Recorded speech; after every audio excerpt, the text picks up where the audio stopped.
Welcome to the Distinguished Twins podcast. I'm Kane.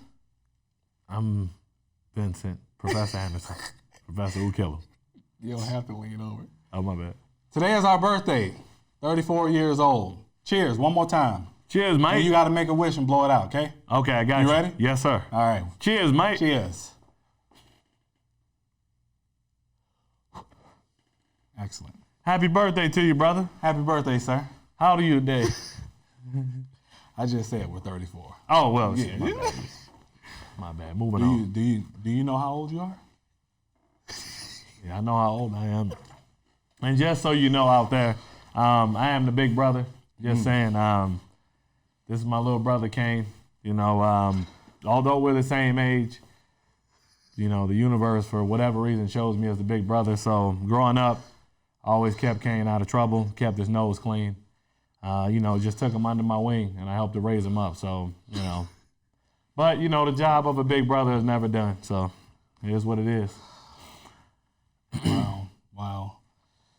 Happy birthday, though. Happy birthday. Please, disregard what you just heard. There's nothing but lies. All right.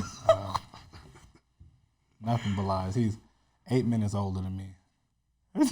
I'm the big brother. Hey, you know what? For 34 years, you look good. All right? Well, you know, it's a little bit of baby oil, you know, Vaseline, keeping the skin real tight. Okay. Nah, Is that the secret? Yeah, you know, I mean, a little bit of that, you know, a little bit of a diet. You know, I work out a little bit. Okay. Did you work out today? No, I didn't. I got prepared for this all day, so. Oh, that's okay. I can say I didn't work out today either. Yeah. Today is a day of relaxation and celebration. Yes. Yes, So today is our birthday. Yeah. We don't typically make a big deal about our birthday, but we just felt it was right to, you know, since we are still kind of in the introduction phase of ourselves. Yes. To introduce ourselves and, you know, give you a little bit more of an idea of who we are, right? Certainly. Yes, sir? Yes, sir. Yeah, 34 years young. You know, I've had my brother my entire life. You know, I'm extremely fortunate, extremely blessed to have him. You know, a lot of people talk about A1 since day one. I got a legitimate A1 since day one. So, Yeah. You know, same womb, same time. Yes, sir. And, but yeah, very fortunate. Happy birthday, brother. I appreciate you. I'm looking forward to 34 more like 54 more. Yeah. Healthy, good years. Yes, sir. So again, I appreciate you. I wouldn't be me without you. Hey, absolutely. Yes, sir. Yeah, like you said, 34 years, you know, we've been together through pretty much everything. Yeah. And they haven't always been great years. Let's say that. Yeah. All right? Yeah. We've had our ups and downs, but from what I've learned over these 34 years is the fact that we are essentially in a relationship. We've learned a lot about give and take, just about sacrifice, partnership, communication, lots of things. We're still at that point where we are still learning one another and still learning, you know, how to maneuver through our relationship. Yeah. So, like I said, it hasn't always been great, but it's been something that I wouldn't change because you learn a lot. Yeah. And like I said, my brother's been with me through a lot. I can remember times where I felt like, you know, helpless, and he was the one that was there to believe in me and push me to, you know, push me past my own limits. Yeah. I remember when I was playing football and I was desperate. I was at a desperate point. This was our first professional workout. Well, it's maybe our second or third. And, you know, everybody up there running. And I get up to the line and my brother was like, he tapped me on my back because, you know, he was standing behind me in line. And he said, man, bro, he said, you about to run a 4.2, 40-yard dash. I said, yeah, right.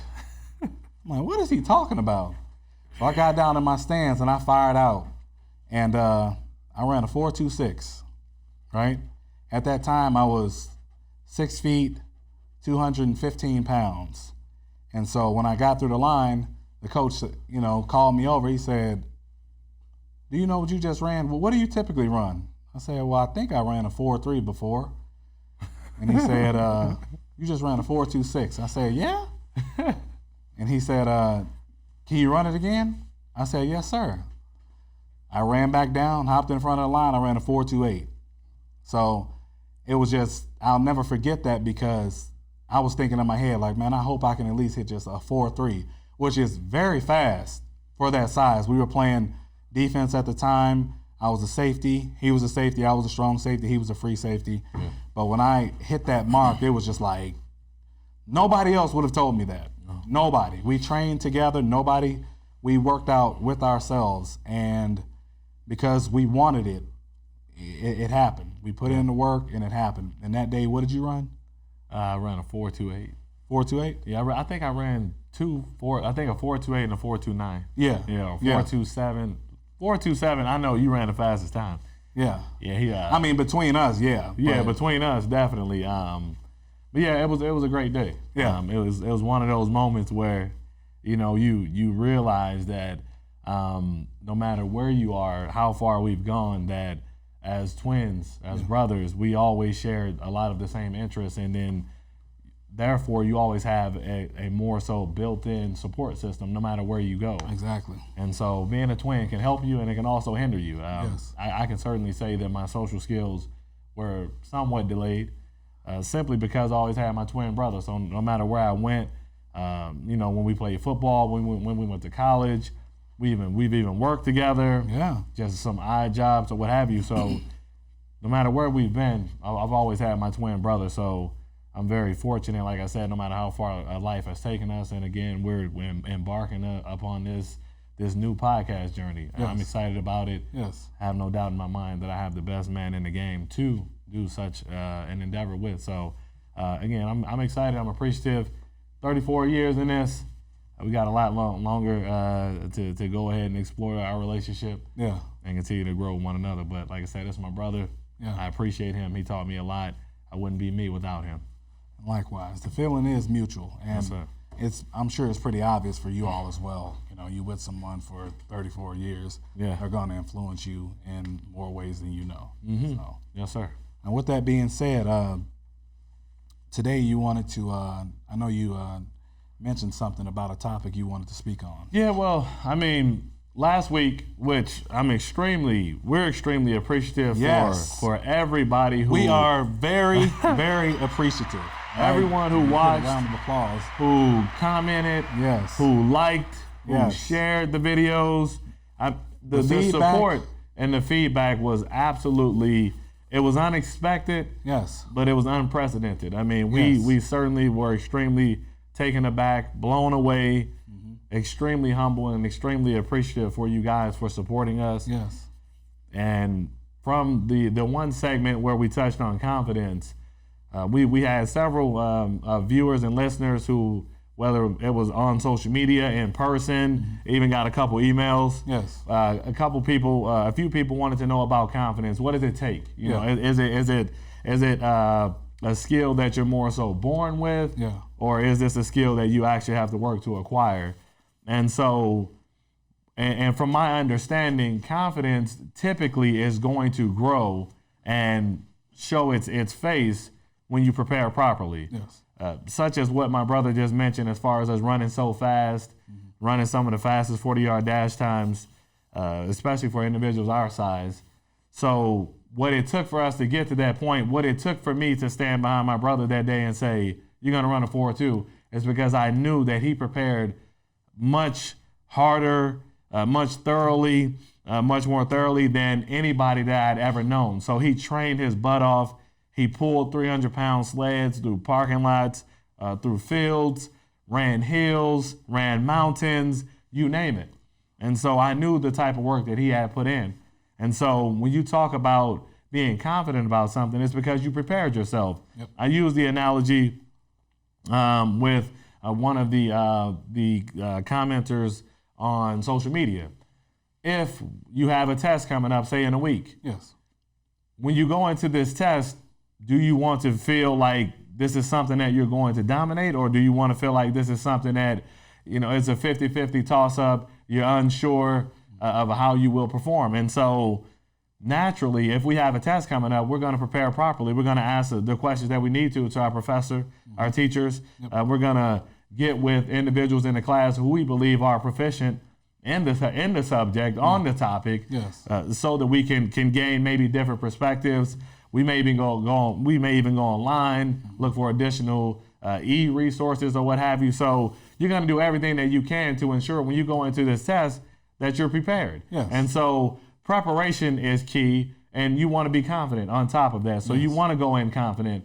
I remember in my PhD program, you get to there are different phases of your PhD program, and I had my comprehensive exams. I took my comprehensive exams back in the spring, and I was talking to a few of my cohort members, and we came into the program together, and I was the first one up to take my comprehensive exams, and so I was talking to my cohort members, and they were like, man, comps are pretty difficult because your comprehensive exams when you're in a PhD program, it's 3 total days of just testing, and each day you have to, basically you're going to be given maybe a question or 2 questions, and you have to write within a matter of, I believe, 6 hours or so, you have to write, or 8 hours, you have to write a total of 12 double-spaced pages while answering maybe 1 or 2 questions. So it's pretty strenuous. It's an arduous process, but I prepared properly. And so because I was prepared, when I would respond to my cohort members,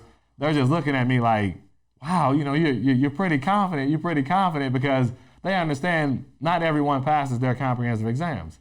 But because I knew that I was prepared, I knew that I would dominate it. And I went in and I felt like I did an extremely good job as far as answering the questions. And then on the 4th day, you have to defend your exams orally. So it's 3 days of writing and 1 day of an oral exam. So I was able to stand in front of my dissertation committee members and defend orally as well, because it's a topic that I'm extremely confident in because I put over 5 years of research into this topic. Therefore, I was prepared, and you better believe I was confident. I'm going to speak it into existence, as a lot of us would say, so I did that. And so I was able to prevail, pass my comprehensive exams, and move on to the next stage of my stage of my PhD program. So again, if you want to be confident, make sure that you're prepared. You're preparing properly. So put in the work, and at the end of the day, when you go home, you cannot lie to that person in the mirror. You cannot look in that mirror and say, you know what? I worked my butt off today to ensure that I'm going to become successful in my next career move, or with this next test coming up as a student, or anything, or this next business endeavor, whatever that it may be. Preparation is key. So if you prepare, you're going to be confident. I'm very confident in the things that I want to do because I believe that I put in the work. And I remember one time my brother told me, and I never forgot it, he told me, he said, if you want to be great, you have to do great things. And he also told me that if you want to be great at something, you pretty much have to be obsessed with it. And so anything that I do and that I know that I want, I'm going to become obsessed with it. I'm going to give it every bit of my energy. And I know by the time that it's all said and done, I'm going to get exactly what I had my mind set on before I went into it. So preparation is key if you want to be confident. Yes. Yes, sir. Absolutely. And, like it's obviously I was there, I watched you prepare for, your comprehensive exams for, every step of this program. And Yes, you've been, overly prepared. And I've been proud each time.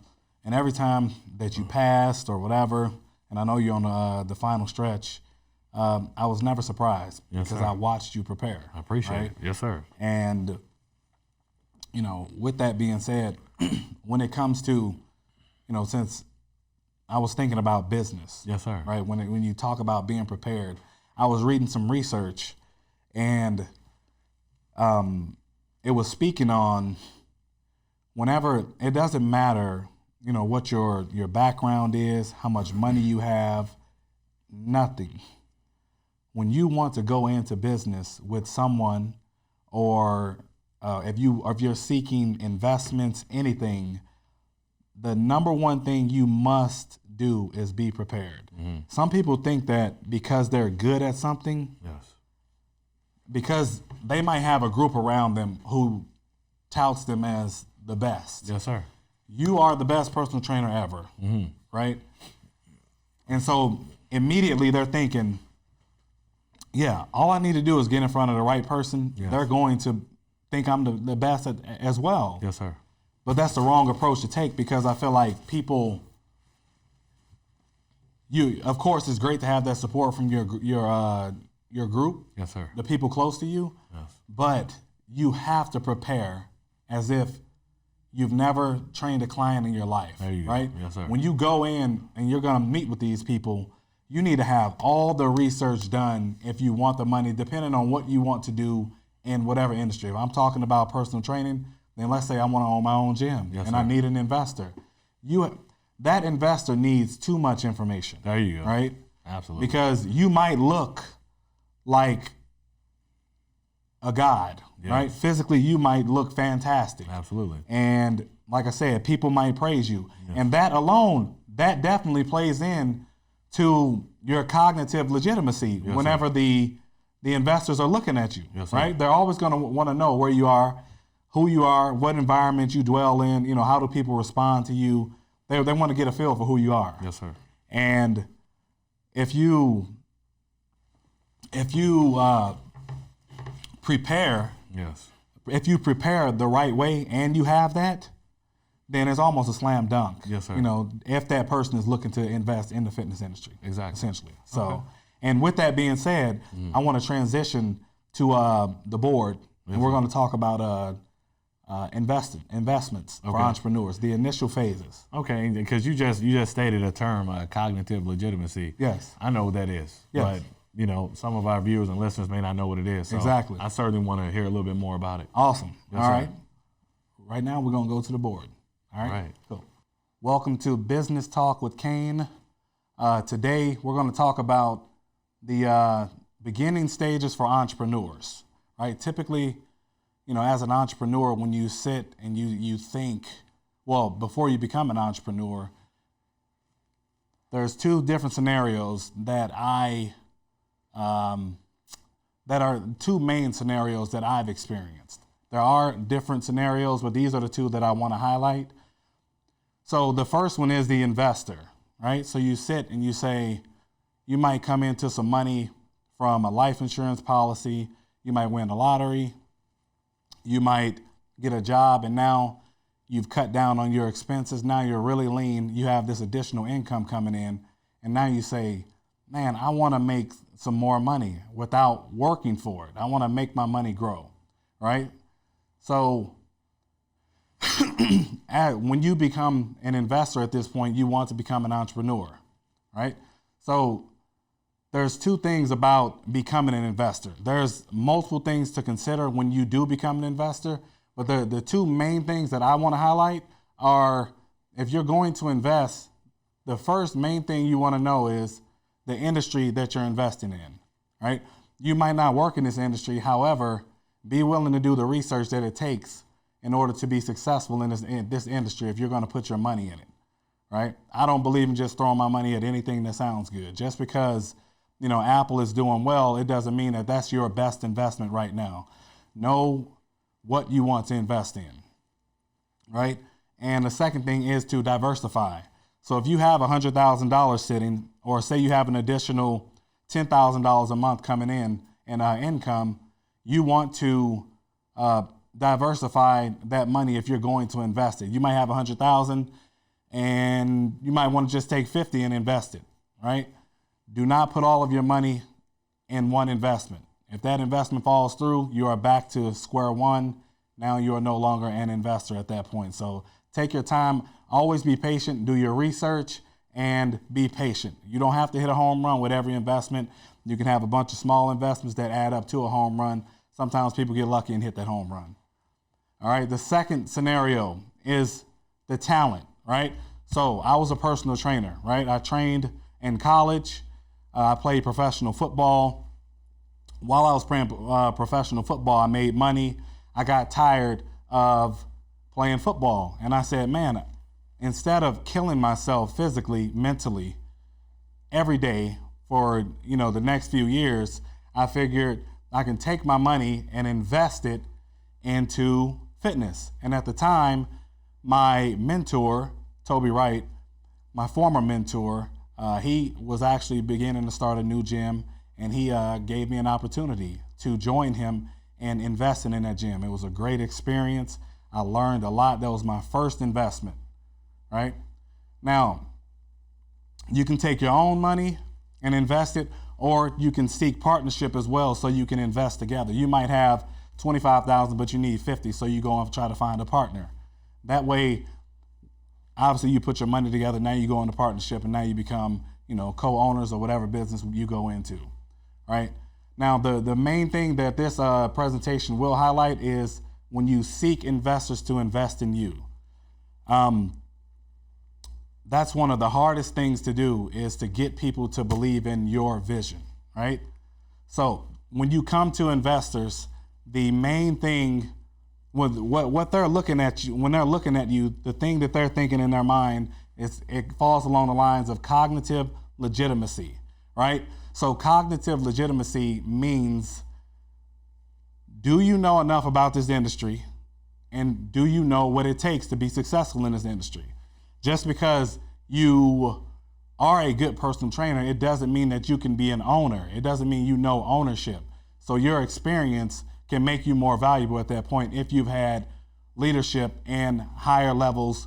Maybe at another gym, you might have been a manager rather than just a professional, instead of just a personal trainer, right? So they're asking, do you check all of the boxes for this industry? Have you conformed to the professional norms? Do you have due diligence, right? Do you have startup experience? Like I said, just because you are a trainer, it doesn't mean that you can own the gym, right? Now, when it says conformance to professional norms, that means, are you certified? Have you, do you have licenses? Do you have a degree? All these different things that go along with the industry are, do you fit within this box that they're looking at if they're interested in investing in the fitness industry? Because a lot of investors, they might not have experience in this industry, but when they come to you and they want to invest, they might know a little more than you at that point because they've done extensive research before they put their money into this industry, right? Now, there's two big things that go along with cognitive legitimacy. The first thing is credentials. Now, you might be good at what you do. However, once again, do you have the experience? Do you have the education? What is your social status? What is your family background? What is your business network, right? You might be very, very good at what you do, but your credentials have to line up. On paper, you have to look good. It's not saying you have to look good, but it's best if you do look good. Education and credentials can never hurt you, right? Some people say, oh, I don't need that, I don't need this. It's never a bad thing. It can never hurt you. It's a good investment, in my opinion. It's helped me and my entrepreneurial endeavors with my experience and my credentials. It's helped me, and I would advise anybody to have the proper licenses, certifications, degrees, whatever it is you can get on paper that will bolster you and make you look better, right? Credentials is the main one. That's the first one, I'm sorry. You got societal and cultural, like I said. Social status. That can fall along the lines of, in your life, who are you? What are you? I know you might be a personal trainer, but do you volunteer on the weekends? And I'm here to tell you that makes you look good. If you volunteer and you give your time to, say, a nonprofit organization, anything, that looks very good on your resume. It looks good for you as a person. And I'm not saying to do that just to put yourself in position to look better. It's always a good thing. My brother has a nonprofit organization. We do a lot of community work, helping people because we truly, that's in us. But that helps with your image as well. All right? If you do not have any credentials, right, or you might have very little credentials, and you want these stakeholders, these investors to invest in you, it's always good to have these things here. Social skills, your behaviors, social skills. When you walk into a room, how do you communicate? How do you carry yourself, right? How do you act? If they look at your social media profile, what are you posting, right? Who are you, right? They look into all of those things. Persuasion, the gift of gab. Can you convince them to give you their money, to put their money into you? Like I said, you might not have a lot of credentials. You might not have any credentials. But if you have the gift of gab, which some people do, you're able to get the job done, right? When I got my first investment, I only had a bachelor's degree, but I had experience in the industry, and I was able to secure $40,000, right? That was the initial offering that I received from the investor. So I felt like I had the gift of gab at that point. So I felt like I was hitting on all cylinders. Now, social adaptability. Are you stuck in one era? Are you stuck here? If you say you want to go into, because I was in the fitness industry, I went into the technology industry as well. But when I went into it and I met with the investors, when I spoke with them, I knew what I was talking about, right? We have an advantage in our era. I'm a baby boomer, not a baby boomer. What am I? What am I? A millennial. Yes, I'm a millennial. I'm sorry. Baby boomers, I had baby boomers on my mind because baby boomers didn't grow up in that technology era. So they don't have great social adaptability sometimes when it comes to technology. They don't want to deal with technology. Are you adaptable, right? And the last thing I want to touch on is impression management, right? Defined as behaviors employed to create, protect, maintain, or alter an image of oneself held by a target audience, right? And essentially with impression management, it's about, there's 3 areas where you can make that impression on these investors, because once again, they're looking at you as a whole, not just as a professional, but personally as well. Ingratiation is one of them. The 2 main things, well, ingratiation itself is flattery, right? The 2 main things in ingratiation, that how you can employ it, is by doing favors, and by doing a favor, meaning if I own, say as a professional, as a personal trainer, I had a client, a child, say I have a client, his father may have money. He might be a potential investor. So me, myself, I'm gonna go above and beyond for this child, might even do this child a favor to get in the good graces of this investor, right? That's just human behavior, even though it's not just to get in good graces, but you doing those favors can set you up to be in a better position, all right? You have self-promotion. You can promote yourself just by telling stories. I'm a football player. I sit down with a scout. I want to convince him that I'm good, that they should put their money into me and sign me on their team. I start telling a story about how I had a game where I had 50 touchdowns, right? So now they're like, awesome, right? The problem is, one thing you don't want to do is ever over self-promote if you're good on paper. If you look good on paper, do not over self-promote, because at that point, investors are looking at you like, why are you trying to oversell yourself, right? Don't over self-promote. And exemplification, which I believe that was me as an early entrepreneur, and I'm still that way. Are you willing to do what it takes to get it done? Are you the example when it comes to exemplification? They might come in, you might not have a lot of credentials, but they love your work ethic. Man, they just know if we put our money into this guy, he's done his research, he's done everything from front to back, and we don't have to babysit him, because the last thing an investor wants to do is buy themselves a job. That is the end of Business Talk with Kane. Thank you. All right. So I just went through the talk about investing. You now have a little bit more knowledge about, some investment terms. I kind of sped through that session. I kind of got a little long-winded. I felt like I was going over on time, so I didn't stop to explain every term. But I hope you got a decent idea of what it takes and what investors are looking for from that initial, conceptual stage of when you want to become an entrepreneur, right? And if anyone has any questions, just shoot an email. What's that email? Shoot us an email at distinguished.twins@gmail.com if you have any additional questions. Yes, sir. I'll be more than happy to give you my sources, and any additional information that you would like on that. Yes, sir. Cool. Absolutely. All right, yes, and with that being said, there was another topic I know you wanted to touch on, which I think is rich. Yes. And I think it's great information because of, this country. I think it needs to be said. So go ahead. Yes, sir. I mean, if you look at the sports world today, actually, and on this date, October, right? You have NBA basketball preseason going on. You have the NFL going on, college football going on, Major League Baseball playoffs going on. Mm-hmm. So this is one of the busiest times of the year. You got hockey gearing up, about to come back on. So you have a lot of sports entertainment going on right now. And so I was talking to a buddy of mine, and he mentioned something about his son playing football. He didn't really like what was going on with his son right now as far as playing time and coaches and what have you.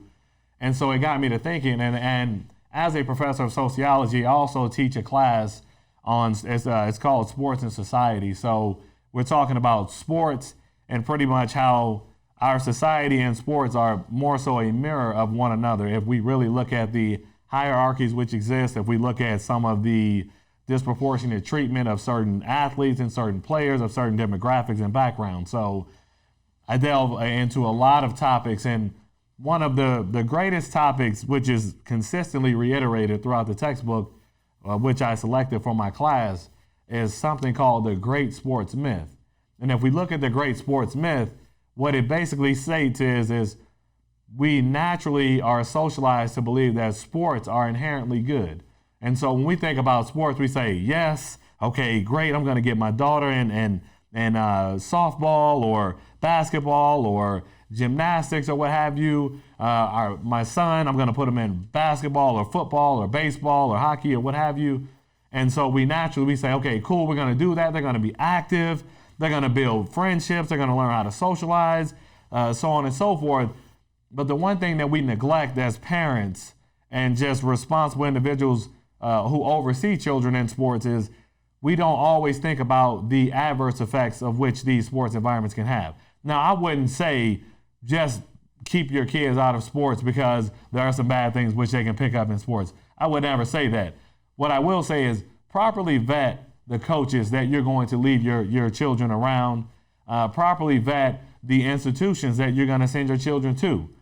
I think that when we think about our kids going into the sports world, we don't think about how their self-esteem is going to be shaped and molded by these experiences. We don't think about maybe even some of the physical effects which can happen. You see a lot more parents maybe refraining or abstaining from enrolling their kids into football at younger ages. Why? Because we actually see the empirical data which has been produced about concussions. Mm-hmm. We see what happens to the human mind and the human body from what football does. It's a collision sport. So now we see a change in that.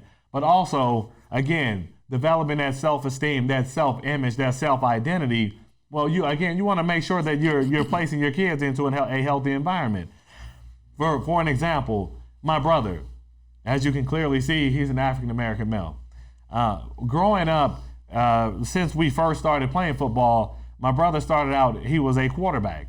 And so my brother was a quarterback, and he played the position of quarterback for 17 years. What I saw out of my brother, now, mind you, this is late 80s, early 90s when we started playing football. And so if you cover football, if you're knowledgeable about football, the quarterback position has historically been dominated by white males. And so my brother going in as a quarterback, what I would see, because we played on Little League, high school, college, and professionally, but what I would see is every time is, well, oh, you're pretty fast, so why don't you play running back? So my brother had to more so outwork the competition 2 times in order for coaches to say, okay, he's a competent quarterback. And so what I saw, though, was instances where I knew that my brother was the better man. Maybe I'm biased, but I believe that I always had an objective eye, which is why my brother and I, we were even able to go as far as we did playing football. As objectively, I could look and say, okay, my brother was a better player, but I could also see how it was starting to weigh on his mental when he would be overlooked, when he would have those moments. And so what I saw was not just how it developed my brother on the football field, but also off of the football field. He carried a chip on his shoulder. And sometimes he would feel like he was inadequate. He felt insufficient. He felt like he wasn't good enough. And again, it didn't just stay on the football field. I saw it in some places in life. And I saw how it molded him in a sense. And so for me, as a father of 3 sons, I refuse to put my kids in certain sporting environments where I know that the coach may not have their best interest. So I would have to go and spend plenty of time around a coach in order for them for me to understand that my son's his mental self-image and self-confidence are going to be protected and safe over here. Not saying, oh, he needs to get a job, he needs to play because he's my son. No, he's going to have a fair shot, and that's all that you ask for. But in many instances, many parents would argue that their children aren't getting fair chances at playing time or what have you. And in some instances, it's legitimate, and some it's not. But again, what environments are we placing our kids into and allowing them to be shaped and molded? Going through Little League football, we had coaches who would come out there drinking every time. They would be drunk out there at football practice. Yep. And so when we look back on it, it's like, that probably wasn't the best example of a role model that we should have been playing under. Mm-hmm. So again, be careful who you're placing your children around because they can pick up some bad habits from these individuals who are raising them. Their self-image can be damaged, they can be impacted, and so on and so forth. So from the research, you're not going to find much research which goes against sports because it's such a huge part of the American society. It's a huge part of the American society. So when we think about what sports are and what they mean, we love our sports as Americans. So how dare we speak ill of sports? But again, what situations are we inserting our children into, and are they violent spaces? Are they conducive spaces for healthy mind states and good and high increased self-esteem? Or are we placing our children into spaces which are going to cause them to become dejected, as not as just athletes, but as people? So be careful. Every space, just because it's a ball involved, doesn't mean it's a good space where they're going to learn how to develop friendships. They could be spaces where they can learn how to pick up bad habits as well. We can go down a laundry list of things that are negative that our children can pick up in certain environments. You're going to hear me talk a lot about children, my brother and I, about children, because we're 34. There's not much changing that's going to happen, but we can try to implement healthy strategies, healthy plans, healthy spaces for our children to grow and to be cultivated and molded into not just good athletes, but good individuals, good human beings. But sports is not inherently good. No. There are many of situations which could certainly substantiate my claims of that. So, and then you nailed it. And I would like to piggyback off of that, and because obviously we played with a lot of guys who played professionally. Yes, sir. And we'll have some of those guys on to speak about life after football. Yes, sir. Right? Yes. And I think it's not just about football. We'll speak about football more dominantly because we played football right, for years. So with football, and it obviously is the biggest sport in this country. Now, with that being said, it's the problem. Another problem that you see is you have all of the, they throw sports in your face, throw it in your face, throw it in your face.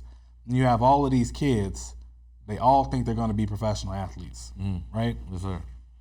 Most of them. Most of them, yes. Yes, sir. Arguably think that they, because who are their role models? Yes, sir. Athletes, right? Absolutely. They want to be their role model. Yeah, so that's their reference group. Yes, sir. Exactly, the reference group. And so with that being said, I feel like we can hinder our children by making them commit to sports so soon, because you can't pick and choose what they're going to fall in love with at that point. If they fall in love with sports, and of course they're going to go through school, they can, but just like we did when we went through, when we were 7 years old, we were signing autographs. Yes. Right? Yes. Our first season, we won the championship. We beat a team that they never expected us to beat. right? Yes, sir. The little Knights. They Yes, were sir. undefeated. We were undefeated. Yeah. Beat them in the championship game. And so we were like, man, we're going to go pro, right? Exactly. We always did well in school. However, that wasn't a focus for us. At all. Right? And after football, we sat and we thought like, man, what can we do? What can we do? And so we ended up going to school, increasing our education. And like I said, the entrepreneurial route, I'll beat that to death. But the problem is I've seen personally a lot of people, life after football, they end up depressed. Oh my gosh. Because their entire life, we'll have those players on as well. We'll have those players on. Their entire life, people told them, you're going to make it, you're going to make it, you're going to make it. And it, to them, is professional football. It is not having a healthy life, not having, financial literacy, not having an education. It is that life. And if they don't achieve that life, they look at themselves as failures. Bottom line. And we played professionally, but then we stopped because we got tired of it, right? So you're saying that sports, yes, it's okay in this sense from the angle that you're talking about, as long as it's not overly emphasized. Yes. Because of the odds of actually making it. Exactly. Okay. All right. I get Now, you. Yes. My boys, I have 2 sons. They won't play organized football. They can play, recreationally. They can run around at the park. They can play flag football, whatever it is. I'm not a big believer in, putting my kids in that position to kill themselves physically. Yes. It's been scientifically proven. You see the brain damage. I'm not going to put my kids in that position. Yes. I know I can push them to get to that level. Yes, sir. But I don't want them to have a mindset of winning the lottery. Yes, and that's sir. how I compare sports to, say, the field of education, Right. or, working, investing. There's much more longevity in educating yourself, making the proper investments, working a job, or even owning your own business. There's much more longevity. Yes, sir. Right? And so I won't put my kids in that position. I'm not saying it's a bad thing for anybody else to push their kids in that direction. I'm not saying that. But like I said, from experience, that is it's a long road and it's a tough road when you're done. Yes, you see some of these players, in their 30s still trying to play. They might have all the injuries you can name. Exactly. And they're still trying to play because they're scared when they walk off that football field. Who are they? Exactly. What are they? Yes. What will they do? Then you see them go into coaching. Yes. Nothing wrong with that. Right. But I just think there's so much more to life that you can offer as a person rather than always trying to entertain someone. Right. Right? Entertain yourself. Absolutely. Entertain your kids.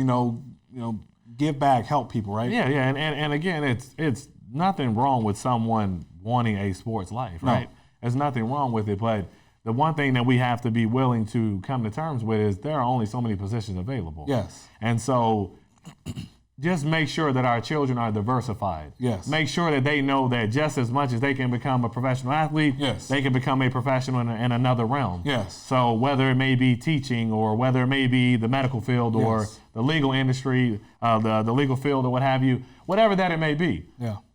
it's nothing wrong with playing sports because without sports, we never escape our condition. Yes. We may still be, we may be stuck in a bad place. Yes. And so sports carried us out of where we're from. It carried us out of there to where we actually got a chance to see something different. Yes. And we got a chance to experience a different culture. Yes. And so because of that, we were able to actually understand our value in an educational realm, Yeah. which led us back to education. So again, sports can be a vehicle for good. Yes. But always understand that it could also have some adverse effects as well, Yes. which can be very extremely insidious Yeah. on the minds of some of our children. So be careful. Again, just be extremely objective and employ critical thinking. Yes. Just employ that whenever you're thinking about, okay, the pros and the cons of what could happen for your child. Yes. And again, be there every step of the way. Yep. You're a parent. Be a parent. Do not just entrust these coaches with your child's self-esteem Yes. and their self-worth. Yes. Don't do it. Be there every step of the way. And again, sports isn't absolutely necessary for children to learn teamwork and so on and so forth. There are plenty. I had these conversations with my students who would say, well, Professor Anderson, I never played sports, but I went and got a job. I learned teamwork from working at There you go. McDonald's, right? Yes. We have a team Yes. of workers who have to get this organization through the day. So Yes. again, it's not just sports. So Yes. there are other ways that our children can develop those healthy social skills and pro-social skills to be able to talk and cooperate and know what team building is. So Exactly. yes, sir. And I like how you touched on diversification because Yes. just like I talked about with money, Yes. you'll diversify your money, Yes. right? Just make sure that you diversify the energy that your kids are putting into different things. Exactly. Make sure, okay, sports are good, but if they're going to go hard at sports, make sure they go just as hard at education. There we go. Right? Gotta they have a have to balance. build themselves up, and it's about a balance because Develop once the again, whole child. there you go. Yes. Because say an injury happens. Yes. Right? Yes. Of course you don't want that, but say that happens. Say they fall out of love with it. I've seen great players fall out of love with the game. I've seen NFL players walk away, college players. Yeah, Myron Rolle. Yes. Now, you look at somebody like Myron Rolle, I mean, he's obviously an anomaly. Yes. But whoever had their hands on Myron, they knew what they were doing. Yes, all right. sir. The dude could pick which way he wanted to go. Yes. And I don't know if that was a recent article, but I know he had a residency at Harvard. Yes, sir. Yes. For neurosurgery or Yes, sir. whatever. But Yes. awesome. But that's the type of things that I would like to see more of is let's excel in those areas because that way, like I said, there's longevity, but you can help so many people rather than just entertain them. Yes, sir. Right? Yes, sir. So, and I'm glad we touched on that topic because, we talk about sports obviously a lot. That was a big part of our life. Yeah. And we wanted to, kind of bring that perspective. We would love to know what you think about sports. How important do you think sports are To the development of children. to the development? Yes. Yes. Do you think kids need sports in order to learn how to be, successful in life? Exactly. Right? How to be competitive. Yes. Right? Obviously, our opinion is you don't, but I would love to know your opinion. Once again, we're not knocking it. It's just our opinion, and we would love to hear your feedback. And with that being said, also, Happy birthday, bro. happy birthday. Yes, sir.